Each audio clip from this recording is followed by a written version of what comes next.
Australia. I'm Nick Pendergrass, and I am joined by criminologist Robyn Oxley, and we're going to be discussing prison abolition on the show today, which is something I've been meaning to get to on the show for a long time. So it's great to have Robyn joining us to discuss this, someone who knows a lot more about it than me. Maybe if you could start off, because it's your first time on the show, maybe you just introduce yourself and also, a bit about yourself, but also how you came to this position of prison abolition. Was this through your academic research, or did you already have this view and that sort of inspired your research? Like, how did you come to this position? Thanks so much for having me. So I'll just introduce myself properly. So my name is Robyn Oxley. I am a Tharawal and Yorta woman and a criminologist at Western Sydney Uni. I also just want to, before we begin, acknowledge that we did have another death in custody yesterday with Auntie Sherry in Brisbane. And I want to pay my respects to the family and people of Meanjin, especially to the community that's affected by this. So thank you so much for having me and allowing the platform for us to have these discussions. I think they're really rich, and I think we can, with more talk and more conversations about this, we can start the ball rolling with abolition. So for me, I think I grew up in southwest Sydney, and quite a few of my community members and family members were, I guess, put through the criminal justice system. So I was exposed to it at a very young age, and I never kind of understood why it was that so many of our community members and family members were being targeted by police and then by the prison system and courts and corrections and so forth. So I've always kind of had it in the back of my head that, I've always known about prison. I know it exists, but I didn't quite understand why and why there was such an over-reliance of it with society and so forth. So it wasn't until I enrolled at university, so I did my undergrad at Monash, and I took a prisons unit, and the lecturer was quite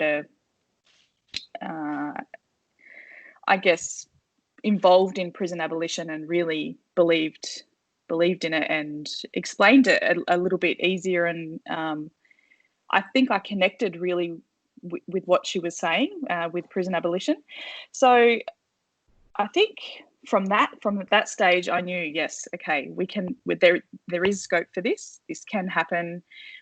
It's not such a radical idea.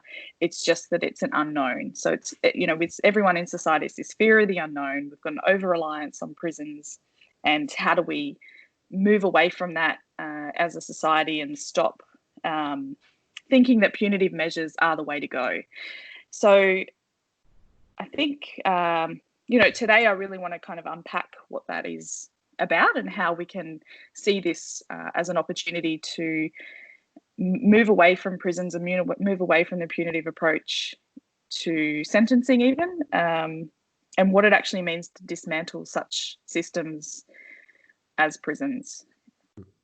Lots to get into there. And I'm a sociologist, but I have taught a little bit of criminology. So I'll get onto that a bit later about how criminology was, in my experience, there's obviously lots of different views within criminology, but it did engage with prison abolition, but it was kind of like, it saw it as too utopian. And I guess that's a kind of common thing. We'll definitely break that down as well. But I wanted to just start off to sort of frame the discussion in terms of, as I mentioned, there's something I've been wanting to cover for a long time, but there's actually a couple of things which have gone, yes, I really have to do this. And the first thing is the Black Lives Matter movement, which obviously has been going for a long time, but has sort of got more mainstream attention in recent times. And there've been a lot of discussions around defunding the police and even abolish the police as well. I listened to a really good podcast episode on the show called Factually, which is by Adam Conover, who does the show Adam Ruins Everything. And that had the former Baltimore police officer, Larry Smith, former police officer, actually arguing for police abolition, which was really interesting to see it in that fairly kind of mainstream platform and reaching lots of people who maybe need to hear that. So that's one aspect, the Black Lives Matter movement. The second kind of more specific to us is we did an episode a while ago on pop culture and politics, episode 231, where we spoke about the Netflix show The Society, where there's a bunch of sort of 16, 17-year-olds, and they create this new society and they kind of replicate the existing institutions that we have, which is probably somewhat accurate. As Robyn touched on, our imagination can be limited by the society and the culture we're in, and they recreate prisons and all these kind of things within that show. And we got into a broader discussion about is the state inherently violent or not? And I gave prisons as an example to maybe suggest that they are.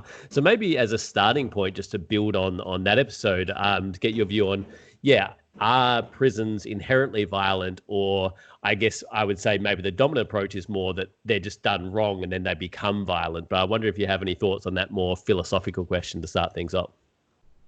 Yeah, great way to start, I think. And it's something that I did want to talk about today, is the violence in prisons. I think there's this idea that if we dismantle prisons or we abolish prisons, that these people are just going to, the people that are in there are going to just roam free, and there's going to be crime and, through the roof. And there's this fear of that. But it's actually more than that. It's not just the actual structure of the prisons itself that we're trying to abolish. It's the systems that brought them there to start with. So the systems that we're looking at are the criminal justice system. It is policing, it is the courts, and it is corrections. So when we talk about, prison abolition and dismantling these institutions, it's not the physical structure, it's the violence that occurs. So we see through the Black Lives Matter movement, particularly with George Floyd, but even looking in Australia, we've had so many Aboriginal and Torres Strait Islander people die in custody in a similar way to George Floyd, if not worse. So we see that there's a movement in Australia for Aboriginal Lives Matter in respect to Black Lives Matter. But what that means is we see police are violent towards Aboriginal and Torres Strait Islander people. There's the police brutality. There is police not accountable for their actions when they when the use of force is, far outweighs the what the intent should be. So when they're, I guess the point of this is that rather than having such a violent approach to people who commit crime or who police are trying to, de-establish the wrongdoings of whatever's happening in that space, the go-to is violence. That's what it seems to be. And the go-to is violence in prisons. And we see that happen with the structure of prisons. So I think one of the other things I really wanted to talk about was the language. And even in prisons, we've got prison officers, we've got police officers, we've got this word officer is such a violent word for Aboriginal and Torres Strait Islander people, in that we see the stolen generations, the children that were forcibly removed were removed by police officers. So there's that mistrust already that exists between Aboriginal communities and policing and also corrections. So we see this hierarchy in prisons, and we see the hierarchy in officers being the prison officers compared to the people being in prison. And there's something wrong about that. There's something really violent. And I think, when we've got prison officers who aren't trained correctly, who do not have the education and knowledge of even Aboriginal culture, but even mental illness on top of that. There's so many factors, and drug and alcohol influences, there's so many factors of why people offend. And I just don't believe that prison officers even have the slightest education on that, or even the slightest training and correct training on that. So then we see this disparity between, this superiority versus inferiority, and that only brings about violence. And we've seen that through colonisation in Australia. Yeah, and I think that's a really interesting point about the language, that like officer, and I think that, I think in a way we're desensitized to things when they are done by the state. So if an individual citizen like locks someone in a cage, for example, I think most of us would see that as violent. But when we have this sort of, it's couched in certain language that makes it seem more official and justifiable, where people are less likely to see it as violent. And I also want to touch on, you were talking about, and this is definitely my understanding of prison abolition, is that it's not let's keep society exactly as it is and just empty all the prisons, but it's more about fundamentally changing society. I was listening to Angela Davis recently, who's been a long-time activist. She was part of the Black Panther Party and is an academic as well, and probably maybe the most well-known prison abolitionist. And she was talking about it's actually about creating like new strategies for dealing with harm, funding to different things like mental health support, social workers, etc. So I wonder if you wanted to touch on that. I would argue sort of like a myth around prison abolition that it sort of keeps society as it is, when it's actually more about like doing lots of other things instead of that. Yeah, so I mean, we can follow on even from the violence that's within the prison. So we can dismantle that, those structures that create that violence. And what that means is ensuring or getting society to think about crime and rehabilitation in a different way. So rather than relying on prisons to isolate, protect community, they hide behind sentencing guidelines and whatnot. But what we need to do is kind of break down those policies and legislation that imprison people and look at redirecting funds, and exactly what Angela Davis is talking about. We need to redirect the funds into services that are going to improve people's lives, not lock them up in violent in systemic ways and reinstitutionalizing them. It's just a cycle of institution. A cycle of prison is just, it doesn't work. We know it doesn't work. It hasn't worked for 230 years in Australia. So how do we change the narrative, and how do we change, not only changing narrative, but actually changing the way that people are rehabilitated back into society? So it's definitely about providing the funding rather than building more beds and building more prisons and, having more prison officers and whatnot. Even the latest, I wrote an article about it 2 years ago, I think. It was about how the criminal justice system, or Vic corrections, were pouring money into, or the government was pouring money into Vic corrections, but hardly any of it went on rehabilitation. Now, rehabilitation is one of the sentencing aims in Victoria under the Sentencing Act of 1991. So how can you have it as an aim if you're not even committed to spending the money on it? And what does that mean, even spending money or directing money into rehabilitation when they're in prison? So my argument is these people need to be out of prison. They need to be out in society, in community, making those connections and having that sense of purpose and belonging before they're released. And I think that's really key here to actually reducing recidivism rates as well. So I think it's not a radical idea. And if it is, abolishing prisons is a radical idea that says a lot about society's culture and over-reliance on prisons. And that's a real shame. So I really agree with Angela Davis. When we need to, look at education programs, we need to look at housing, we need to look at, what kind of things are going to benefit the health and social emotional well-being of people who are in prison or who are even at risk of being in prison. Yeah, for sure. And I definitely see parallels there with defund the police as well. And as you say, we've got that limited imagination that, if there's a harm, then police are the answer and prisons are the answer. So therefore, anyone arguing for police abolition or prison abolition is like, well, you don't care about the harm. It's a sort of default because they can't think of other ways to deal with these things. But it's more about, again, same as like defund the police and abolish the police. Like, finding different ways, like less punitive ways to deal with harm that is caused in society. I was also going to get into a little bit more feedback on that episode I mentioned a while ago from Narciso2B. We had some feedback and talking about the imprisonment rates in Australia compared to other countries, which was kind of interesting. Prisoners per 100,000 people. And Australia definitely isn't at the top, like perhaps predictably for many of us, like USA is at the top with 693 per 100,000. But Australia has quite a high rate of imprisonment, 168 per 100,000, which is higher than Saudi Arabia, China, many other countries.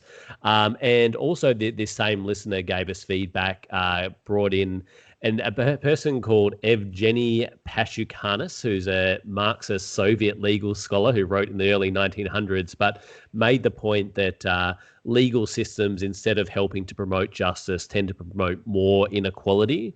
And it's more about, rather than, I guess, helping those at the bottom, it's sort of reinforcing the power structure. So, yeah, I definitely, when I thought of that, like Australian imprisonment rates, if we look at Aboriginal imprisonment rates, they're much higher. And that could be one example which seems to support that argument about the legal system actually being damaging to marginalised groups rather than bringing them up. But yeah, do you have any thoughts on either of those or both of those about high rates of imprisonment in Australia, and also whether the legal system is about bringing up groups who are marginalised, or is actually about keeping them down?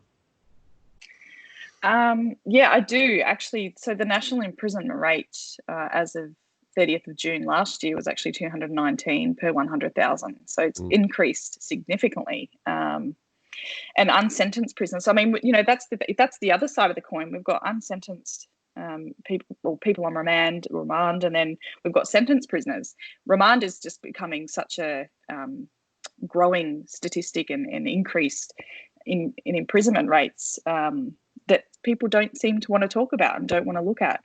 But in relation to, I guess, the statistics and looking at inequality, I guess, rather than justice, as we want to kind of discuss here, we see from these prison populations that compared to the actual populations in state or territory or Australia wide, that there is that inequality. And I think we need to discuss this. We can't just keep looking at the stats going, oh, they're growing and growing and growing, and there are disproportionate numbers every year.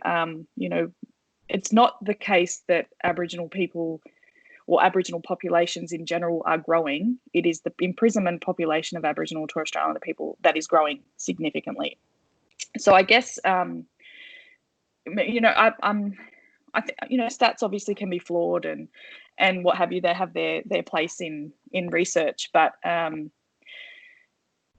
Aboriginal and Torres Strait Islander people, the people who are in prison accounted for just over a quarter, so 28% of the total Australian prisoner population.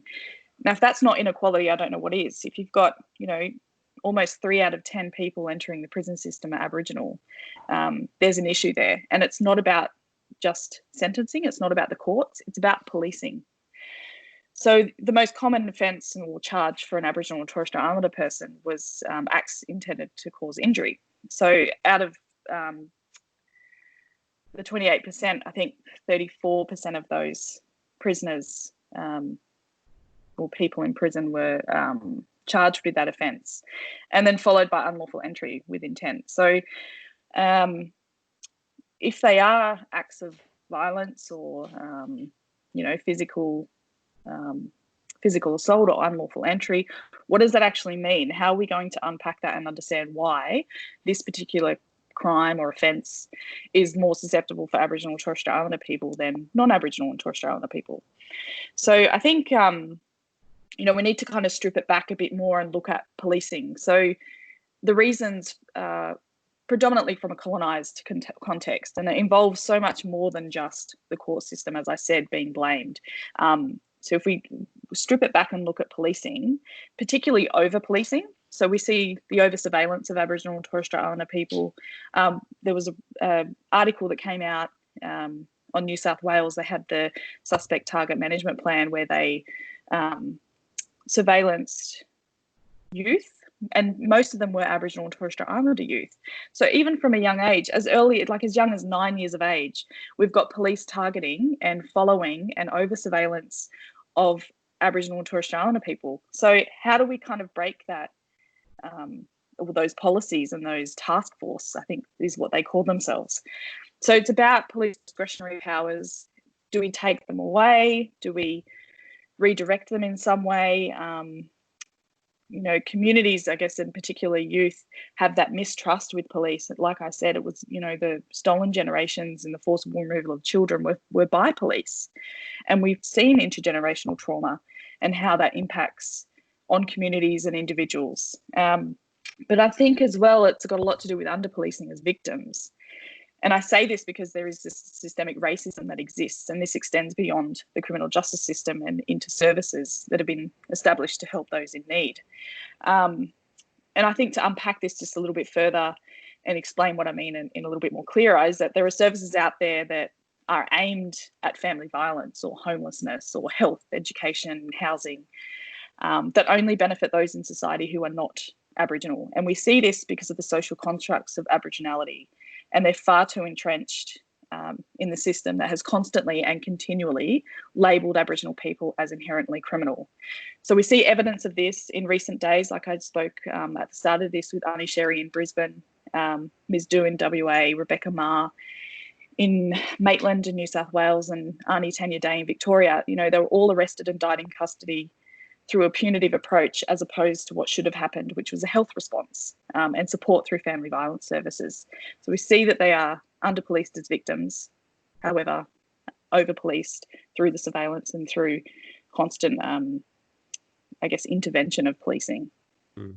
Yeah, and I kind of see like racism at every level there. Like within the police, there might be, often that like racism towards Aboriginal people, that if it was a white person, then they might kind of give them the benefit of the doubt and assuming that, they're not actually doing the wrong thing, and the opposite for Aboriginal people. And even, within the court system as well, judges, like there's a heavy, male bias, there's a heavy white bias, there's a heavy upper class bias. And so I think when they're sentencing people who are different in those various ways to them, they're probably less likely to give them the benefit of the doubt compared to someone within a similar position in society who they might be more lenient on and kind of understand where they're coming from, et cetera. So, I think there's definitely a lot of, all different forms of inequality, all different stages. And you've spoken about this topic of prison abolition in a Wheeler Centre discussion as well, which I listened to. And I thought, I'm not sure if this was your point or there was a bunch of speakers there, but the point came up anyway about the colonial context of prisons in Australia and how for over 60,000 years there were no prisons in Australia.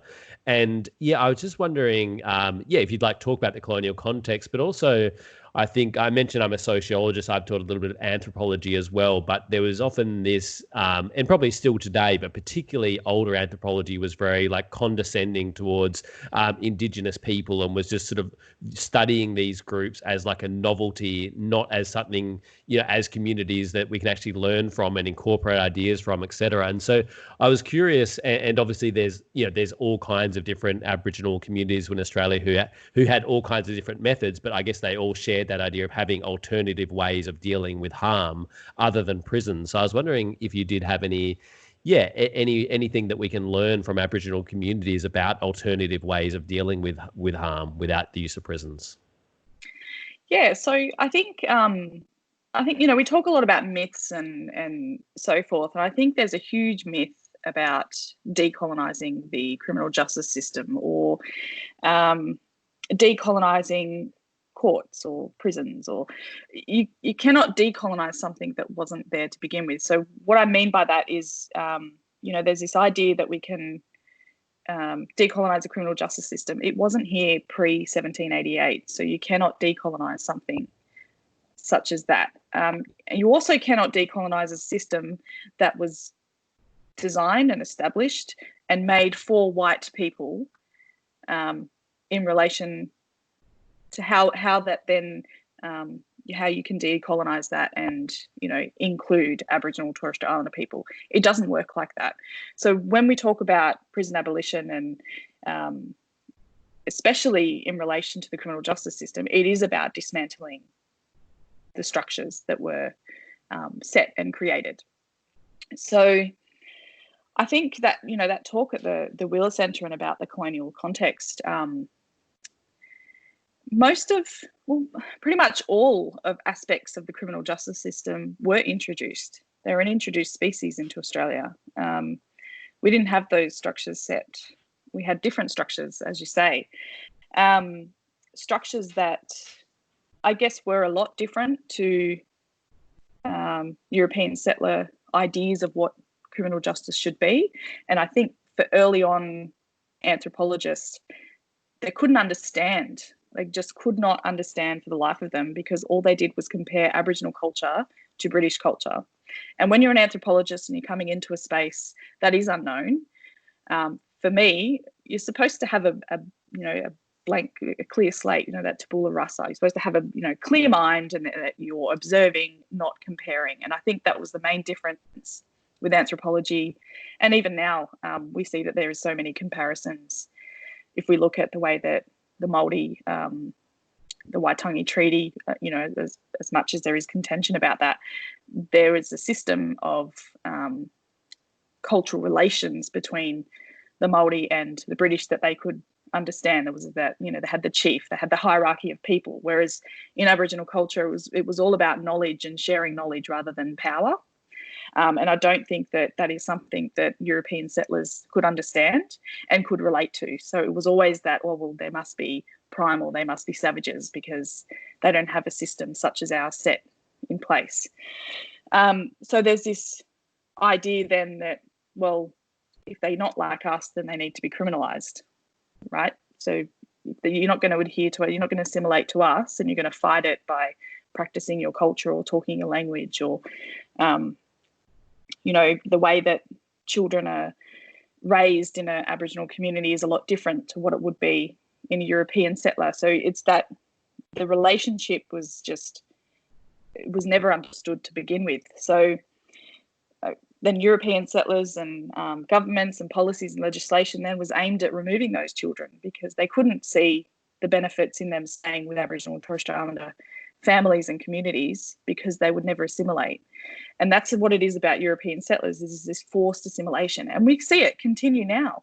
We see it continue through prisons. They remove people from community and place them into institutions that are not culturally appropriate. They get to engage in culture, but who are they teaching that culture to? They're stuck in these four walls without any connection to community. So there's this loss of culture, and then we see more stolen generations occur. And we're going to, until, we start to see that there are other ways of doing these. So I think when we come to European settler, colonial mindset even, it was just unknown, and it was just foreign, and they just could not relate to how it was to live as an Aboriginal person pre-1788. Yeah, really interesting, and I like the way you mentioned the lack of hierarchies. Like, I would see that as more like an evolution, like a better kind of thing of not having these hierarchies. But I guess again, people kind of set in their own mindsets, kind of assuming that is something we need to progress towards. Whereas again, I would think we should be going the other way, is actually breaking down these hierarchies, as you say, that had been done for so long here in Australia. I wanted to also get on to the the Nordic countries and the way they do prisons. I'm not sure if that's something you've looked into at all, but just from when I taught sociology, the kind of taught criminology, I should say, the narrative was very much like Australia and the US do prisons wrong, because we have high rates of recidivism of people reoffending and entering back into prison. So in Australia, that rate, at least at the time I was teaching that a few years ago, was about 60%. So 60% of people end up back in prison. US, it's 76.6. But they pointed to countries like, where was this one? I think this was Norway. Yeah, Norway had a recidivism of only 20%. And the argument is, and I'm curious to your take on this, was that rather than punishing people, they actually try and rehabilitate them more than that. They live in small apartments with their own televisions, computers, showers, etc. And similar with other countries as well, Netherlands and Sweden as well. And the argument was that at least this is the sort of the language of those sort of running those prisons, said our role is not to punish, the punishment is the prison sentence. So this idea that we're not punishing you any further than taking you out of society. We're not trying to further punish you. And obviously things can be done better or worse. That doesn't necessarily mean the thing is okay. But I was just curious to hear your take on that, because that was the main argument against prison abolition. It was kind of like, that is this far off thing. So it's like, this is what we should be aiming towards in Australia and the US, rather than abolition. We should be trying to do things more like these Nordic countries. Yeah, I think there's a lot of work being done in Sweden's prison systems and so forth by Anna Eriksson, who's at Monash. And I remember her giving a talk. I'm not familiar at all with Nordic systems. However, when she was talking about her research, I found it really interesting because the people, the prison officers, there's a real difference between the way that they engage with people in prison as opposed to Australia. So Australian officers were all about, it's a job, it's the money. That's what they need. They need the livelihood to continue to live their lives. However, in Sweden, it was more about a customer service role. So they are there for the people and they want to help people in prison reintegrate back into society and rehabilitate them in whatever means that is. But even the training to be a prison officer in Sweden, I think, is a 2 or 3 year program. It's not. It's like a degree basically. You come out of it. Whereas here, they were last year they were trying to recruit for prison officers in Victoria, and the slogan was, "Oh, are you sick of being a carpenter or an electrician or a plumber? Come and join, corrections." It's like, wow. So you see that kind of, and I'm not saying that plumbers and electricians and stuff aren't, equipped to be a prison officer. What I'm saying is that, rather than investing in the proper training in Australia as opposed to Sweden, we see why we have such,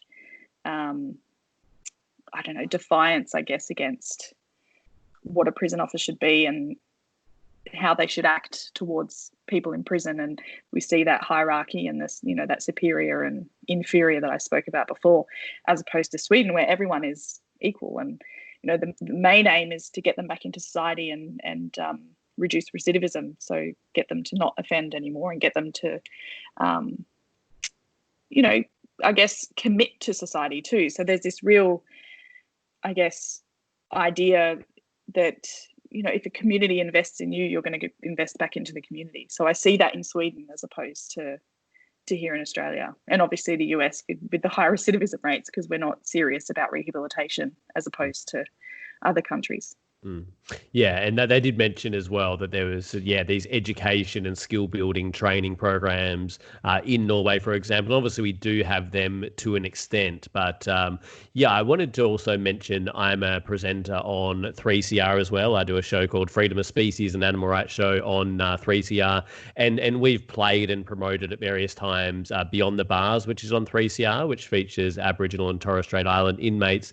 And one thing that stood out to me from one of the Beyond the Bars was a quote from someone who said, "We don't rehabilitate in prison. Rehabilitation only begins when you get out."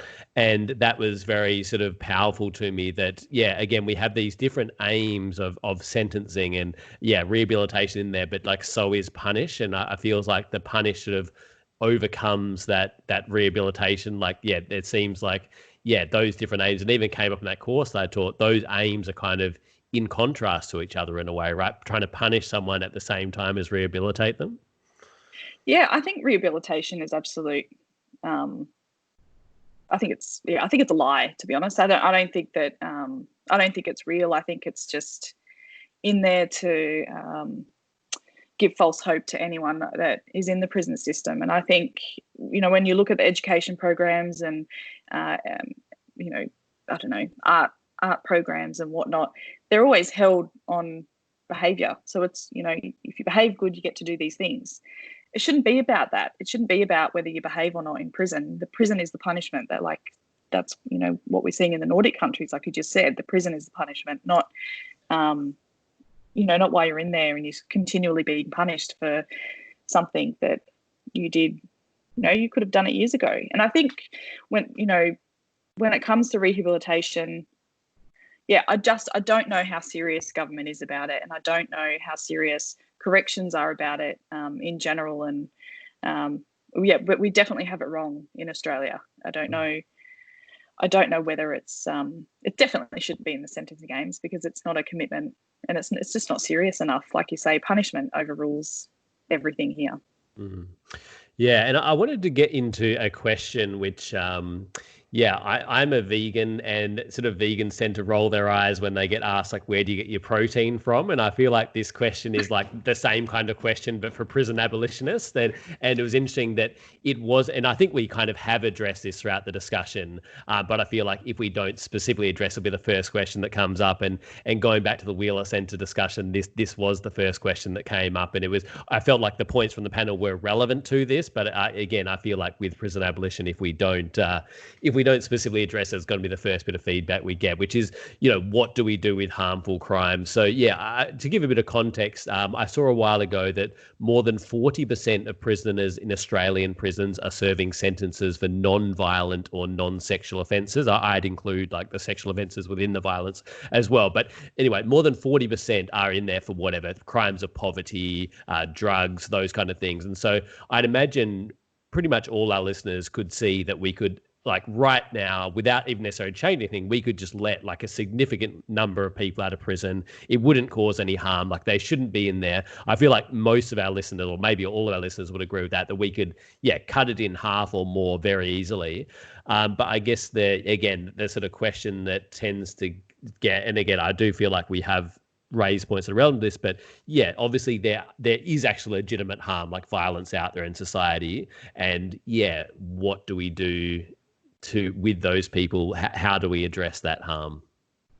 So we've spoken about, prisons being inherently violent and perpetuating violence as well within prisons. And I think there is definitely scope for people who are harmful in society to be put in. I don't want to. The point is not to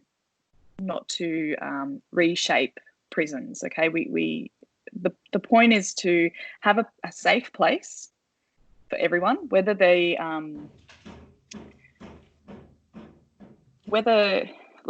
it will be a different system of prisons or not. I don't even want to say prisons because it's just not the thing. Whether it's a place that people who are harmful is going to rely or depend heavily on that institution. So we don't want to create more violence. That's number one. So we know that prisons are inherently violent. We know that they create violence. So they need to be removed, or we need to abolish prisons. However, there are areas or crimes or incidences that occur where people do need to be isolated from society, and they do need if it is violence, physical violence, then there are ways of dealing with, anger management or, and I'm not saying that, physical violence is just equated to anger management, but there are underlying factors that need to be addressed. There are a lot of factors. It's not just people who are harmful. It's not just because they're bad or they're mad or what have you. There are underlying factors, and that needs to be addressed. And that can be addressed in a way that is not a prison and that is not creating more violence and harm for that person. So I think there's definitely space for them. But you are absolutely spot on where we could halve the prison right now. But when we halve the prison, the money that we save on having those people in prison should be redirected to services such as homelessness, as education, as housing, as health. And I think once we see those areas grow and those services grow, that we'll see less homeless, we'll see better education, we'll see better housing and so forth. So there's definitely ways that we can do this. Absolutely. Yeah, and I feel like similar to the police abolition discussion and the podcast episode I mentioned a while ago, that former police officer seemed to convince the host, Adam Conover, that, maybe Adam wasn't quite for the 100%, but he was like, we could maybe abolish police by like 95% or whatever. But I feel like whether it's police or prisons, once we reach that point where we did empty 95% of the prisons and we only had 5% left, we would have developed all those initiatives that I think would make it much easier to deal with that that 5% or whatever that percent is of these really extreme examples, worst case scenarios. But yeah, I definitely don't think we should use them to not like reduce prisons at all as well. But I also wanted to, I'm bringing just another point from Angela Davis, who I was lucky enough to see speak at the University of Melbourne a few years ago. And yeah, she was asked a question by someone who works in like gendered violence and overcoming that issue, and obviously is dealing with a lot of real harm there as well. And her response was basically that Angela Davis, who is a feminist and a prison abolitionist, was talking about the way in which like prisons are, she called them a fast food solution to like gendered inequality. So it kind of acts as if we have these individual like bad men, which obviously like do exist, and individual men do cause harm, but it's bigger than just these individual men. It's systemic. It's like patriarchy in a much broader thing. So she was talking about actually addressing these issues of patriarchy and gender rather than just putting some individuals within prison. So I was wondering, if you had any responses from that about, I guess these like feminist arguments for prisons, or arguments made by feminists who say we need prisons to protect women, I guess. Yeah, look, I think family violence and domestic violence in general is a huge issue in society.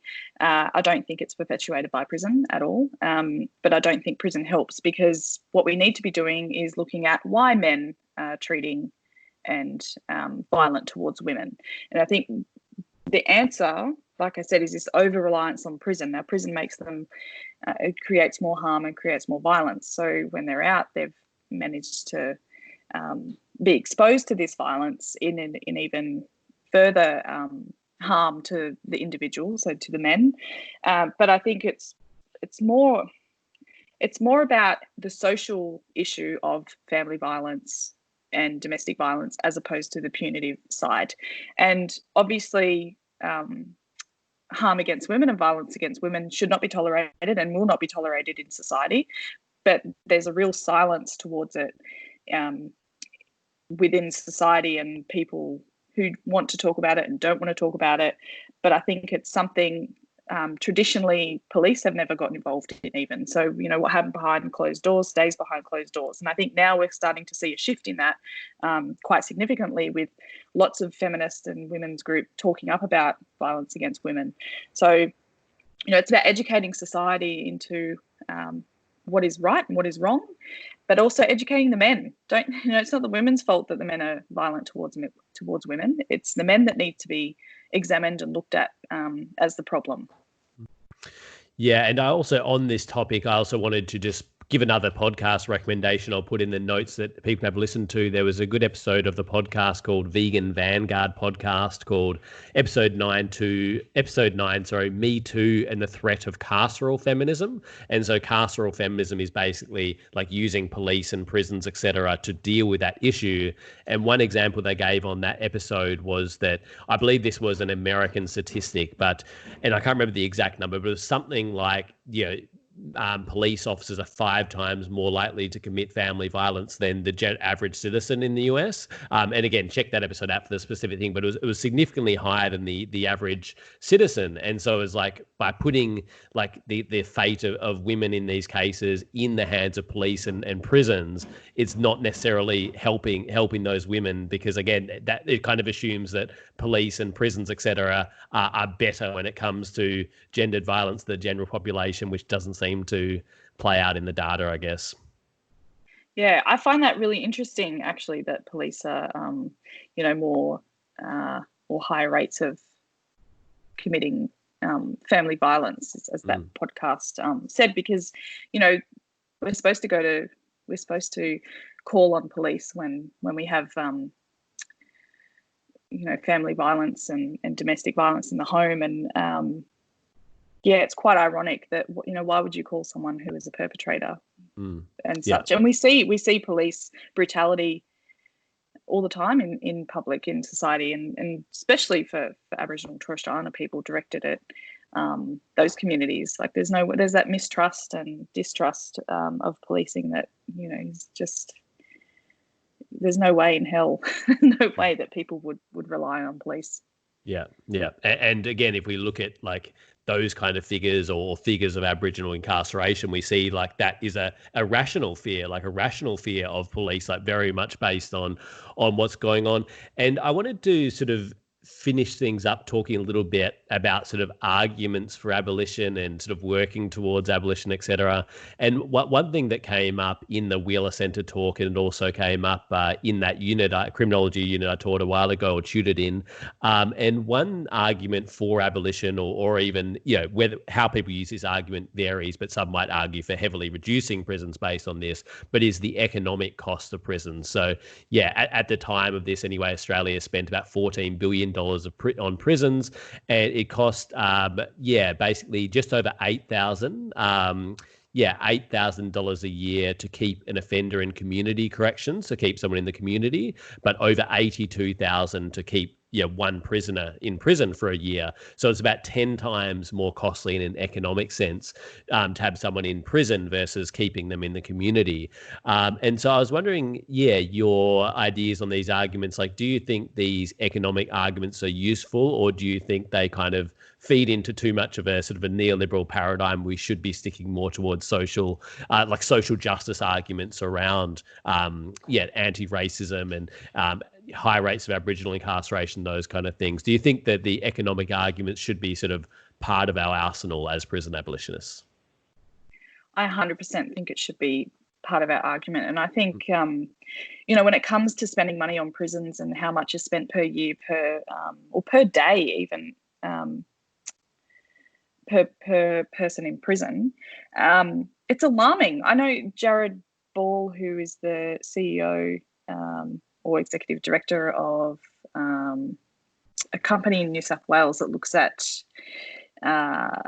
cost of prisons and so forth. And he was saying it's $302 a day to keep a person in prison. New South Wales have got the highest net expenditure on prisons, which is interesting because I just think there's a huge, huge argument for economic or placement of where this money is being spent, but it's got a lot to do with the privatization of prisons. They're a business, they're there to make money, and they're obviously making money. So they're making money when people are in prison. So rather than looking at spending $8,000 a year on a community's correction order, or not having people in prison, that's not going to make them money. That's not good for their business. It's not good for their economic structures and so forth. But I think if we look at how much money is being spent in prisons, as opposed to how that money could be spent in different other areas to improve not only just the outcome for that person in prison, but also the community as a whole, I think it's wrong. They've definitely got where we need to be directing this money and looking at, people in prison as deficits, and they're there to make privatization of prisons and those businesses richer, while we're still kind of pulling money out of community in order to make that happen. So there's definitely an argument there. Yeah. And I also wanted to just touch on, like, there's lots of, I guess, like specific harms in prisons, like privatization you mentioned, for example, that many of us would oppose because of that profit motive and the way it incentivizes getting more people in prison and keeping them in prison, those kind of things. Another issue that has come up, I've particularly seen this in the US context with, I saw a documentary called Herman's House, which was about Herman Wallace, who was an African-American man who served many years, not just in prison, but in solitary confinement. And the person who was sort of featured in the doco, who was writing to him and sort of befriended him in prison, she was making the argument, I'm not saying prisons shouldn't exist. We should just get rid of solitary confinement. I'm just wondering, like, obviously we can oppose solitary confinement, we can oppose privatization, etc. But I'm just wondering if you had any thoughts on, how we can oppose maybe some of the worst sort of harms of prisons, but also sort of not lose sight of that goal of abolition as well. Like, can we make these arguments without sort of reinforce the prison is okay, the problem is just privatization, or it's just solitary confinement, or whatever issue we're focusing on? Look, I think it's got a lot more to do with just abolishing solitary confinement, or I think it's more of a systemic breakdown. Like Angela Davis said, it's not about the institution itself, it's about the practice as a whole, and it's about the systemic issues that occur and have been created that lead to violence. It leads to overrepresentation of Aboriginal and Torres Strait Islander people in prison. It leads to all of these things that are a problem. And I think when we look at the criminal justice system, they create these problems, and then at the end they turn around and, you know, will say, oh, wow, we've got disproportionate numbers of people in prison, so let's look at Aboriginal and Torres Strait Islander. Yep, they make up 28% in Australian in prisons. Okay, how do we address that? Oh, we'll just give the problem to the Aboriginal community to fix, and that's just not how it should be. So I think it's more than just removing parts of prison in order, I don't know, to make it seem safe, or make it more believable that it actually works. I think we've given prisons enough time now to see whether, you know, what the outcome will be. And, you know, if we look at programs that are aimed at Aboriginal and Torres Strait Islander offending or recidivism or anything to do with rehabilitation or whatever, they're given a certain time frame of 1 or 2 years or 5 years, and then there's you know, we've got evaluations and assessments and what have you, but we never seem to have that accountability when it comes to privatisation of prisons or prisons in general. We never have any accountability whatsoever. All it is, oh, well, we'll just make more beds, we'll make another prison, we'll make it bigger, we'll throw more money into it. So yeah, I don't think there's elements of prison that can be abolished, but you know what, it could be a start, who knows. Mm-hmm. Yeah, and I think also going back to that colonial context of prisons, I think those arguments are kind of much more fundamental to the problems of prisons, more than just like they just became wrong once we privatized them, etc. as well. So I think that is another way to bring it back to the fundamental issues as well. I wanted to just finish up with just handing over to you to give you a chance to say anything that you wanted to say that you haven't got to, or also any plugs for yourself, links to your own work, anything you want, anything you'd like listeners to check out from yourself, or just on the topic in general, whatever you'd like to finish up with. Sure. I would kind of like to unpack this defunding the police a little bit further, and I know that there's lots of talk about it, and you know, there's a bit of a movement because of the Black Lives Matter and protests and so forth, but I think there's a really important aspect to this that we as a society need to accept. And I think that's got a lot to do with this idea of defunding police and it being a radical kind of idea, and you know, it's unheard of almost, and this is, and it's because of this over reliance of policing. And we see this through, you know, like Premier Dan Andrews has, you know, over relied on the police through the pandemic, and you know, the curfew was more about controlling crime and controlling people rather than it was about the health response side of things. So I think, you know, when we look at defunding police, it isn't such a radical idea when you see it done in education and in health. And I think I really wanted to kind of bring that point about that defunding police is not about not having police at all. It's just about, you know, more about what discretionary powers they have, or you know, why do we have this such an over reliance on police, full stop, and how do we kind of redirect that notion of feeling safe when police are around, because I certainly, as an Aboriginal woman, do not feel safe with police around. Yeah, thanks so much for your time on the show today. And we'll put a link up to the Wheeler Centre talk that you gave. We put a link into your Twitter as well. All of this will be at progressivepodcastaustralia.com. I also want to give a shout out to Anya from 3CR. I did my training course at 3CR with Anya, so I know Anya. And yeah, she does the show Women on the Line. So you can check that out at 3cr.org.au/women on the line. So thanks to Anya for suggesting Robyn as a guest. guest, and it's been great speaking to you today. Anya also used to do the show Tuesday Breakfast, and they did a whole episode on prison abolition. I'll put a link to that in the notes as well. We'll finish up with the song Franklin Prison Blues by the band called Onsen to finish up with. But yeah, it's been really great. Thanks so much for all of your time today on the show, Robyn. It's been really great to get your perspective on this issue. Thank you. Thanks for having me. Cool. All right. Thanks for that. Well, yeah, I'll put the edit there. So yeah, thanks again. No worries.